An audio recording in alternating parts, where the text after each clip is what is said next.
My name is Chef Swole, and we are on a mission to beat Elden Ring using each of the 411 mandatory weapons that this game has to offer.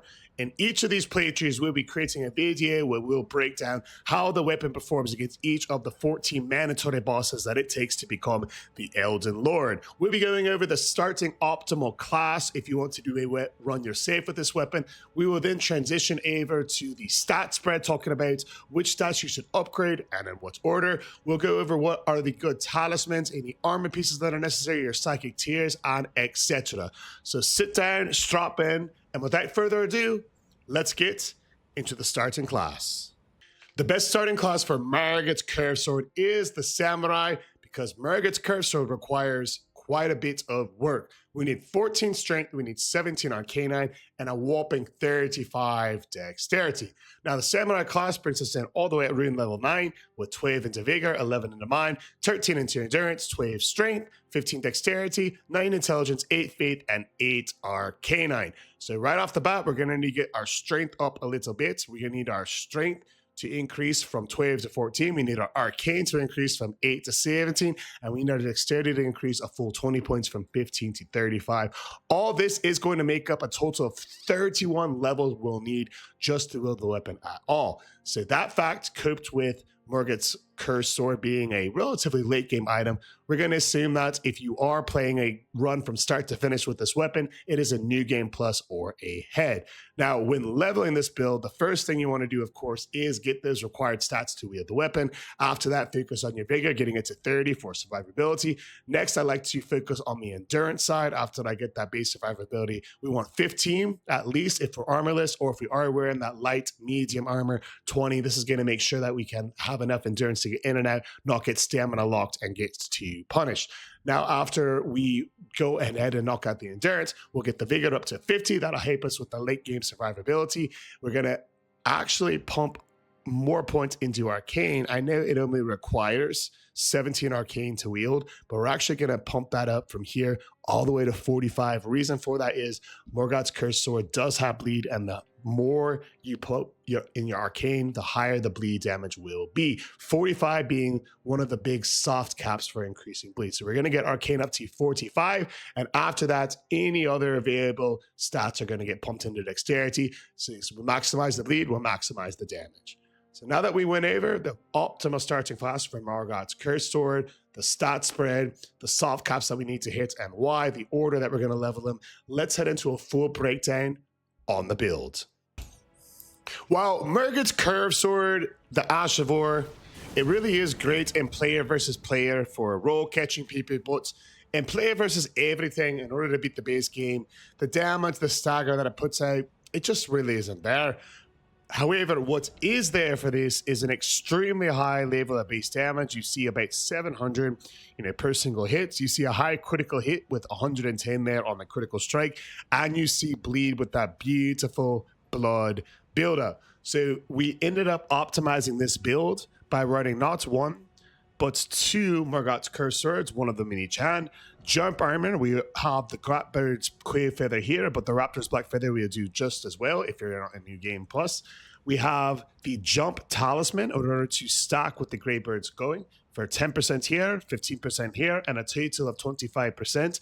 When we get critical hits from these jump attacks, we have the Dagger Talisman to boost our critical hit damage an additional 18%, which is fantastic with this weapon's already high critical rate of 1110. Lastly, we've got, for damage boosting purposes, the Ritual Sword Talisman. Whenever we're at full HP, we'll get an additional 10% on all of our attacks, including our jump attacks, including our crit attacks. And we do have the Dragon Crest Great Shield equipped, because most of the enemies in the base game do physical damage, and this lets us trade when necessary. For our Psychic Flask, we have the Greenbird's Crystal Tear for stamina recovery, and the Opioid Hardtail for more physical damage negation, as well as some magic and holy. So when you put it all together, this is how the build will look and play. Remember, the idea is we want to stagger with jump attacks, proc bleed, and get our critical strikes when needed. So on an enemy in the game, we'll just get to the White Mass, for example. Hit him once. Oh my goodness. So you see here the damage negation. We're able to trade. Take that. See if he can pop his heal. We're still going to kill him, I think. Okay, maybe now we'll be able to block Breed. Not quite. Up there it went. The bleed procs there at the end, and you can just see the overall overwhelming damage. You know, we're in new game plus 40 here, and one hit took him below half health before we hit him again and started when we weren't at full health when this buff went away. So you can just see the build in action. It is amazing for proccing bleed. It is amazing for stagger built up. And when you do build up their stagger, you're able to get off absolutely devastating critical hits with the dagger talisman, in addition to this weapon's naturally high critical hit ratio. What we're going to do next is go into the 14 required bosses that are mandatory for beats in the game. And after each boss, we'll give a difficulty rating for Morgott's Cursed Sword on a scale of 1 to 10, starting with the first boss, Margit. All right, now that we got to Morgott, it is time to see who wields his sword better. This is, of course, the sword that you get from his alter ego, Morgott, the Fell Omelet, up on the top of the capital. Still, though, we'll take down his first version, and in only 3 of those jump attacks, you can see he has got less than half of his health. As we get off the 4th one, we're able to fight through for a 5th hit, and really one more should do the trick as we aggressively absorb 1 hit, finish him off without too much trouble. This is definitely one of the easier Morgotts that we've had. It took a total of 5 hits. The jump attacks, the damage is outstanding with this weapon, even in new game plus 4. The difficulty rating against Morgott with Morgott's Cursed Sword clocks in at a measly 1 on 10. Let's see how it performs against Godrick. Referred to as the weakest of the demigods, and for a reason, Godrick starts off with a lunging jump attack for us where we can easily dodge through it with the iframes, gets off a free jump attack as he starts his very big combination with 7 hits. We can dodge it, another jump attack, dodge the grab, we see the hit, we go in, and that is a 3rd jump attack, and you can see he is already almost a half health. The 4th one, we'll start enacting phase 3, and even though he takes less damage here, we keep hitting him because we do get a blood proc that popped, and we keep building up his stagger. So the goal here is to be able to finish him up before he can finish this animation, and with 2 more jump attacks, he is gone. Now, how we typically rate Godrick is if we can get a transition without him even making it to 2nd phase, that is a 1 on 10. If we get a victory against him before he finishes his fire attack, it is a 2 on 10. So it wasn't one of the builds that melted him before he could transition. He did get the transition, but since we were able to finish off Godrick before he finished his phase 2 opening flame shower, the difficulty ends up rating at a 2 on 10 with Margit's Cursed Sword. Now we have the first glass cannon of this run, the Red Wolf of Radagon. This is a great weapon to test out, a bit different than the first 2 in this boss in that it is going to do that hit and run style on you, meaning you have to also trade fast hits with this boss. Get in those punish windows, we dodge to the sword, we dodge there, and we dodge to the slam, and we finally get off a dual jump attack, and look at the damage. Well, to about 55% health remaining in 1 single hit. Outstanding natural damage with this weapon when you fully upgrade it. And the build that we have with these jump attacks is really maximizing the DPS potential as we get down another jump attack, dodge through his bite, and finish him off just in 3 hits. Now, this fight was never in trouble. He did get off 2 hits, honestly. We can't give it a true 1 on 10 difficulty, but it does clock in at a 2 on 10 for Radagon's pet. And now that the pet is dealt with, let's head upstairs to Radagon's ex, Rennala, and see how Morgott's Cursed Sword does against the Moon Queen. All right, so with the Moon Queen, we know we have to first take out 3 of her minions to make her vulnerable in phase 1. So we're just going to try to quickly get some jump attacks. And how we rate this difficulty-wise with the weapon is, hey, in first phase, are we able to take her out in a single cycle? If we are able to take her out in a single cycle, that's going to really help into the overall difficulty rating of this fight. It is a 2-phase fight, but it looks like damage-wise, we are going to be able to finish her off as we get her done in just 4 hits. And we're boding well for a very good difficulty rating with Morgott's Cursed Sword. However, second phase is different in that now she's actually attacking, so we need to stay on top of her and really let the build do its work. I do miss the jump attack right from the start, but we get lucky with RNG and we can quickly dodge that and let us get in a free dual jump attack, come in and dodge the slam again. And I decided to test out the Ash of War here, and I get very disappointed with the damage output. And then I realized that we are fighting in water, so the fire damage of the Ash of War is going to be naturally diluted here due to us just standing on water. Popular contrary belief, it does break that down quite a bit, but the damage of the weapon makes it so it doesn't even matter. We don't need the Ash of War. We just need the jump attacks, one in each hand, and a weapon that scales with Arcanine, scales with Strength, scales with Dexterity, just overwhelming amount of damage, even in New Game +4. The Moon Queen is down, and the difficulty rating of Rennala with the Morgott's Cursed Sword clocks in at a 1 on 10.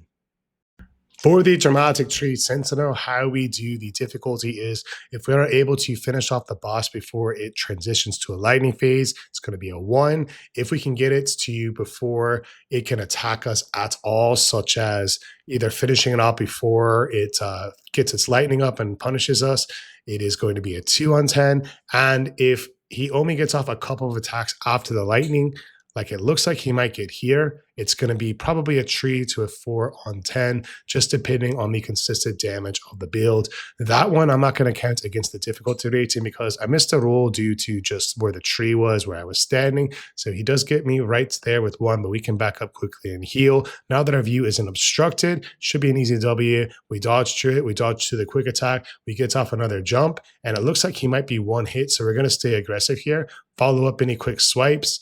And then he has 1 more in him. He is going to get his wind up. He is going to get his slam. And we are going to get clipped by it barely, but have enough in him left to where any single hit will finish him off. We're not going to press it because we know he is close. There's the slam. There's the follow-up. And we'll get out of there just in case there was a third one. At this rate, we didn't want to lose the run. It's been almost perfect until this point. And so the lightning comes up yet again. We're getting pretty incredible RNG, but we see him right here as he comes up with a charged lightning attack. We hit him with the Ash of War once, we hit him with the Ash of War twice, and you say, you know what? Third time is the charm. We're going to finish him off with this Ash of War if that's the last thing that we do. And we see right here, we do get a window in. So we were able to meme on the boss to end him. And because of that, because we were able to get him to 1 hit so easily, and because we were so confident in this weapon's ability to hit him with a bit of a meme at the end, the difficulty rating comes in at just a 3 on 10 using Morgott's Cursed Sword against the dramatic tree Sentinel. So this is one of the tree bosses of the run that does not bleed. So the bleed is not going to come into effect against the Ghost of Godfrey, nor will it against Radagon or the Elden Beast, but we'll get to that here in a bit. For now, let's do the strategy of the Ghost of Godfrey, which is popular contrary belief, not just getting hit twice in a row like we appear to there, but it is going to be, we want to, hey, let's stay on his right hip left as we're looking at him, and make sure that we bait out that attack right there. This 1, 2, and it's an optional third one. And then it'll trigger him jumping away, letting us punish with the jump attack and having enough frames to roll his quick follow-up. So again, 1, 2, optional third. Nope, we don't get it. We get a free jump attack because he didn't do the optional third. We do decide, hey, we can tank at least one of those to get the damage that we need. Back up, heal, roll through the stomp. He retreats, we jump, hit him, roll true, swing around the rosy, roll true, punish with a jump, and we do get the critical strike, making sure we finish him off due to a combination of Morgott's Cursed Swords, naturally high critical hits, and the Dagger Talisman. Now that we're starting to get into the later game bosses, we will start seeing this stagger combination really pick up and finish off these bosses before they get a chance to get going. Because of that, the difficulty rating on the Ghost of Margit ended up being a little higher than you might think at a 5 on 10, but that's just because we had to chase them around so much. Overall, wasn't too bad, and we're going to head upstairs to see if we can use this weapon better than its master, Morgott, the Omen King, versus the Sway Fam using his own sword. Let's see how it goes. All right from the jump, we want to get in and get aggressive. We try to get that jump attack, but he skillfully evades us. We also evade him, and we get it popping with a dodge on the spear. We get the 1, we get the 2. We're waiting for an open window to just test out what kind of damage this build is going to do. He's going to run away, and we're going to wait for that window. Back up, back up, back up. The windows are coming. With this boss, you want to wait for some of the free windows and then really attack when he does open windows, such as his guaranteed Holy Sword Slam and his transition to phase 2. Here, we're able to get off a couple hits, a couple jump attacks, and we know, hey, this guy's kind of close. And sure enough, we do get the swords, and we stay aggressive. So right there, instead of running away, because we were spamming him with those swords attacks, we're able to proc the stagger. And I know he's going to second phase, but before he even gets a chance to proc second phase, we get a blood proc, getting him to 1 health, letting us finish him off right away. Demigod down before he really gets a chance to do anything. Once that first attack happened, it was over for Morgott, the Omen King. And because he didn't even get out of his transition into second phase, the difficulty against Morgott with his own weapon, Morgott's Curse Sword, only comes in at a 1 on 10. Let's head up to the mountaintops of the giant and see how the fire giant holds up against this incredible weapon. All right, so here's our friendly neighborhood fire giant. He's going to start off by shoveling snow at us, which we can tank with Torrent, followed up by a slam attack, and in just a single hit with a dual jump attack of Morgott's Curse Sword, we were able to proc the bandage, get another hit on his way out, and at this point, I know this is going to be one hell of an easy fight with the fire giant.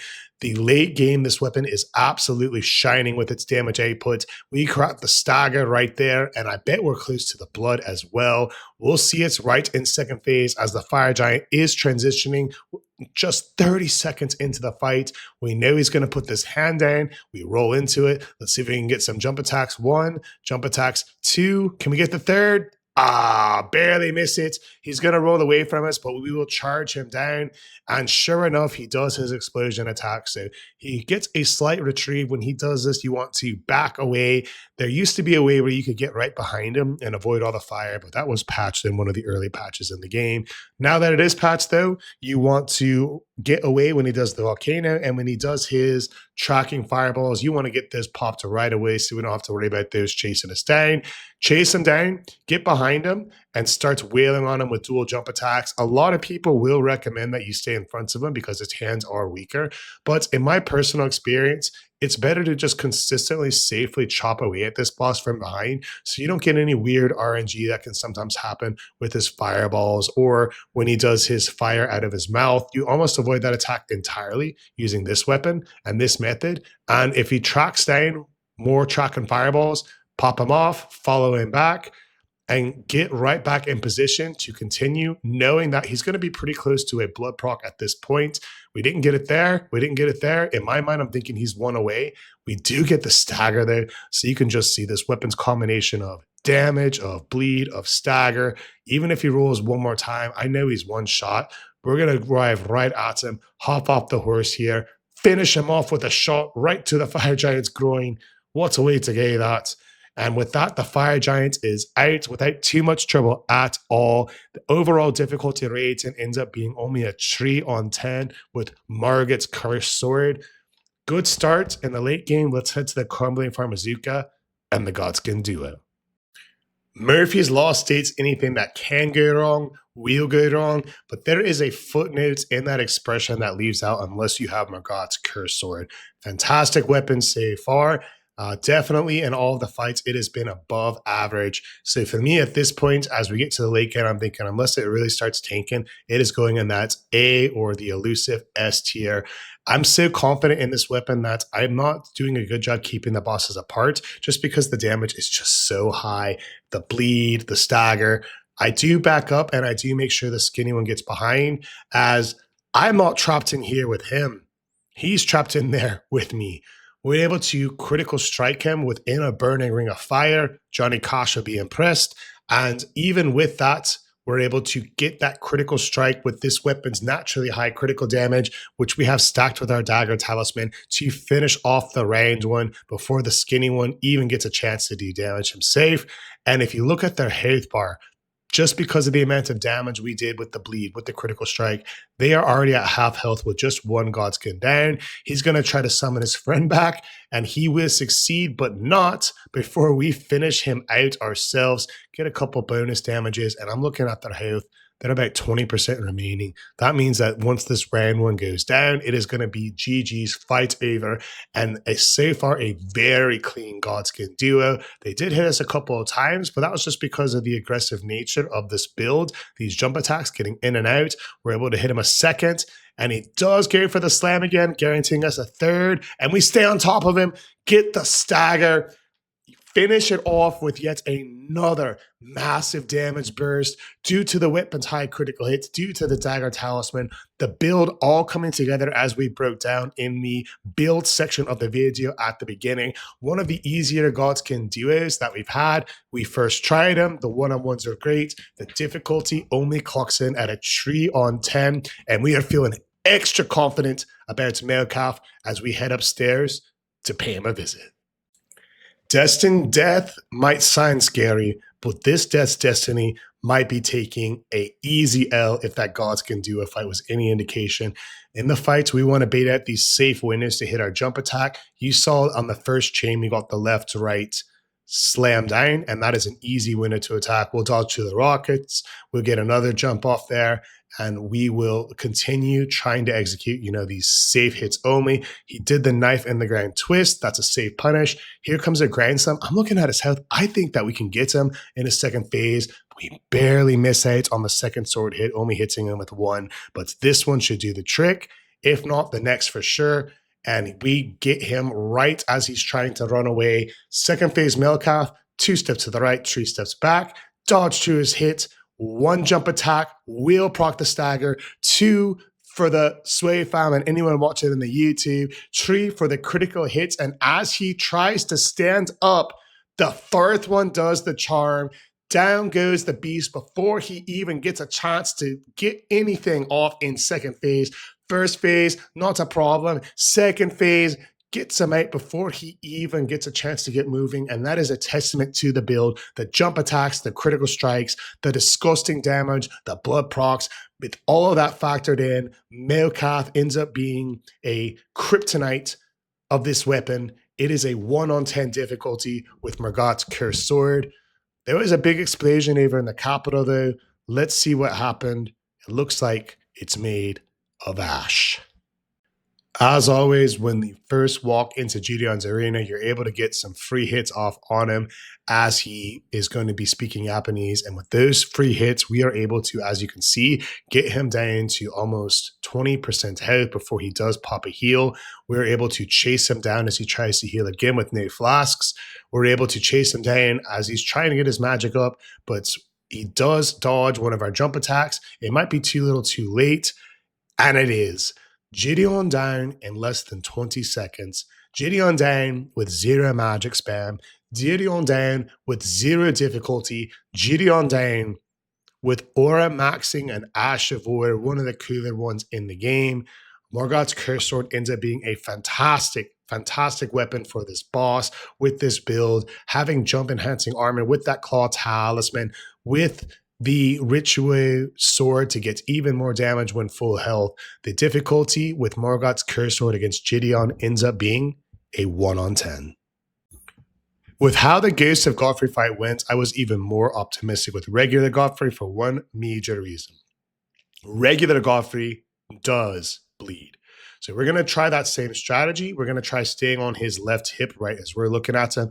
And we are trying to stay at full health to keep that Ritualist Sword talisman activated, increasing our jump attacks with our claw talisman and with our jump armor. Not playing very good on the dodge end, but we're not going to really punish the weapon for me dodging poorly because it is putting an absolute reckoning of damage out.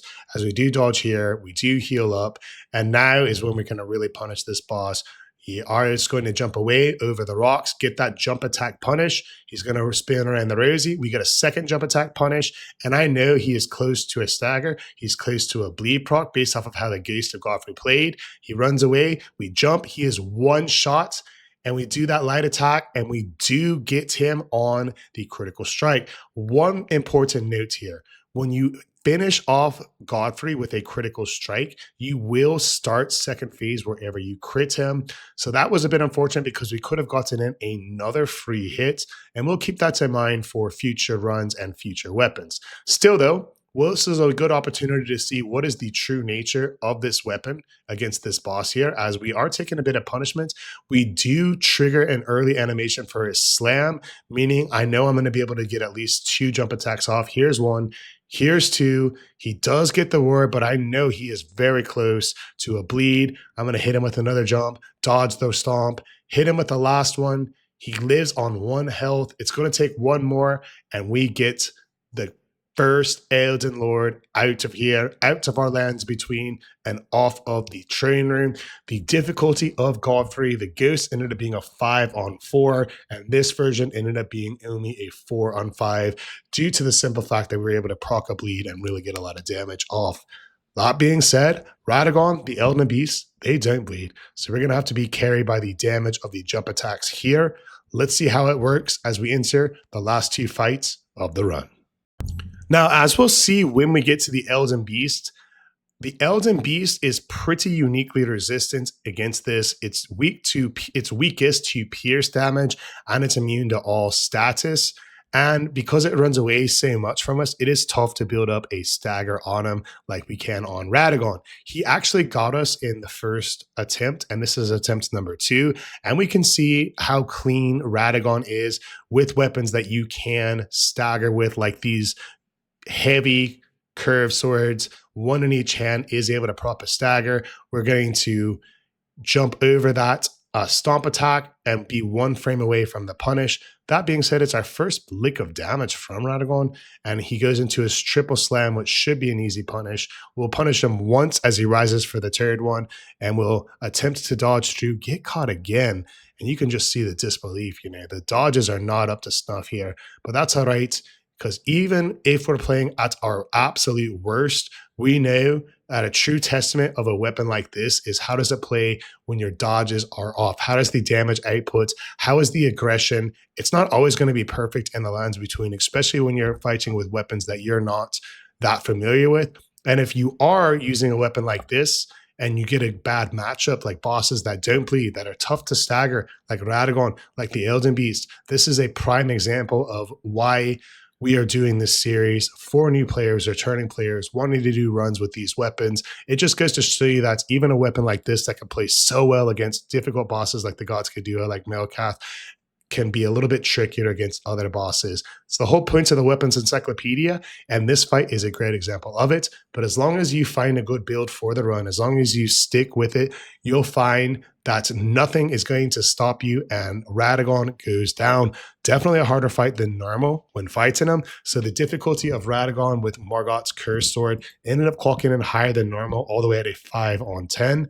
Let's see how the Elden Beast portion holds up as we crutch to recover our stamina and really spam these jump attacks. I am hoping I can get him to stagger. In my mind, we barely miss it. I was able to get off 5 jump attacks and 1 light attack, but we activate his ring around the posy with enough damage there, and I'm confident that a couple more, we might be able to get him in range to stagger him and punish him with a devastating critical strike with this weapon's high crit. And with the dagger talisman that we have equipped, we do get some good RNG here with the melee attack. We're able to come in and punish. And I'm like, yo, shouldn't you be doing an Elden Star attack now? But instead, he's going to try to get us with a Holy Sword Explosion. We'll road through it a bit skillfully, a bit craftily, punish with more sword strikes. And I'm thinking, Elden Beast, what the hell? Normally, you always do. And finally, the Elden Star attack comes. I know he's got to be close.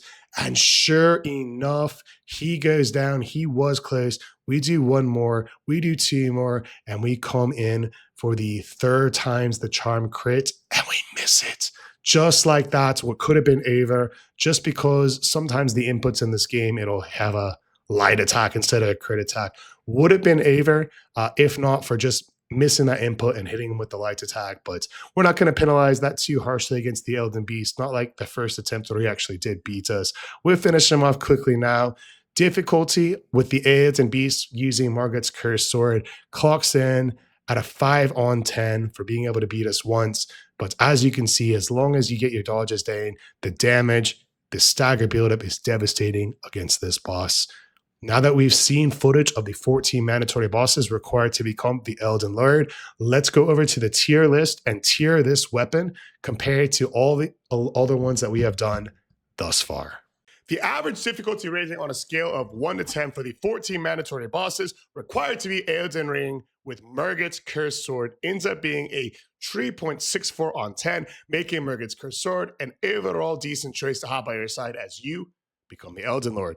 Its biggest advantage is that it has a high combination of having good damage, average stagger buildup, and average bleed buildup. Now, great curved swords as a class aren't really among the top weapon classes of the game for player versus everything. That being said, Morgott's curved sword is among the best of the curved great swords, being that it has all of these unique trades, blood with arcane scaling, so you're able to get it up, the stagger potential that it has with those dual jump attacks, as well as just the over high damage output with tree weapons, tree stats that this weapon scales with. So for that reason, it's above average for the cursed great swords, for the great curved swords in general. It does end up in the A tier. It surprisingly does not defeat the ringed finger. That run was a little bit easier and rated out lower on the difficulty, but it does rate fairly in the A tier for now.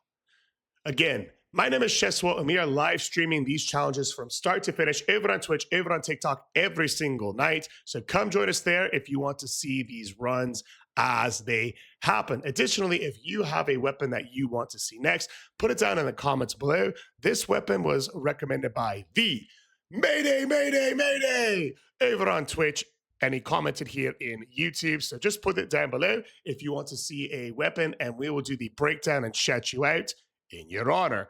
Now, until next time, fellow Tarnished, stay maidenless.